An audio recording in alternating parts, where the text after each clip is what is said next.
বাচ্চারা এখন ঝটপট রান্না করে খাবার খেতে পছন্দ করে। তাদের জন্যে এই রকম একটা তরকারি আর সাথে ডিম দিয়ে রেসিপি নিয়ে চলে এসেছি। আপনারা সাথে থাকুন, পুরোটা ভিডিও দেখতে হবে রেসিপিটা কি জানার জন্যে। আর বেশি কথা না বলে তাড়াতাড়ি শুরু করে দেই। আমি কবিতা চ্যাটার্জি আপনাদেরকে বাংলা টেস্টে স্বাগত জানাই। এখানে তেল গরম হয়ে গেছে, আমি ক্যাপসিকাম দিয়ে দিয়েছি তেলে, হালকা একটু ফ্রাই করে নেব।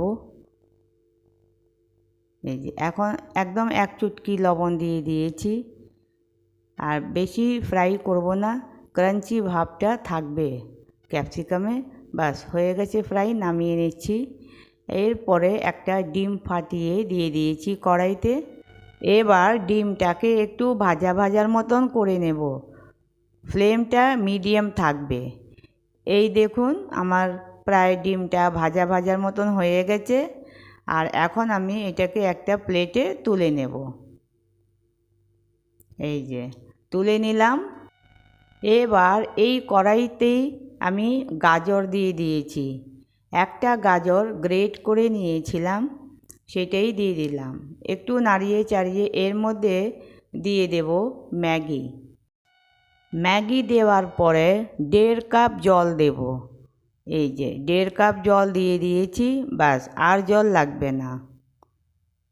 এরপরে দিয়ে দিচ্ছি ম্যাগি মশলা। ম্যাগি মশলা দিয়ে ভালো করে মিক্স করে দিলাম। এখন এটা 2 মিনিট লাগবে, হয়ে যাবে। তারপরে দিয়ে দেব এর মধ্যে ভেজে রাখা ডিম আর ক্যাপসিকাম। ডিম আর ক্যাপসিকামটাকে ভালো করে মিশিয়ে দিচ্ছি ম্যাগির সাথে। আর দেখুন ম্যাগি আমার একদম রেডি হয়ে গেছে। এখন আমি একটা বাউলে সার্ভ করে নেব। এই দেখুন সার্ভ করে নিয়েছি। এই রকম একটা ম্যাগি দেখে বাচ্চারা একদম লাফিয়ে যাবে খুশিতে। 2 মিনিটে তৈরি হয়ে যায়, বেশি টাইম লাগে না।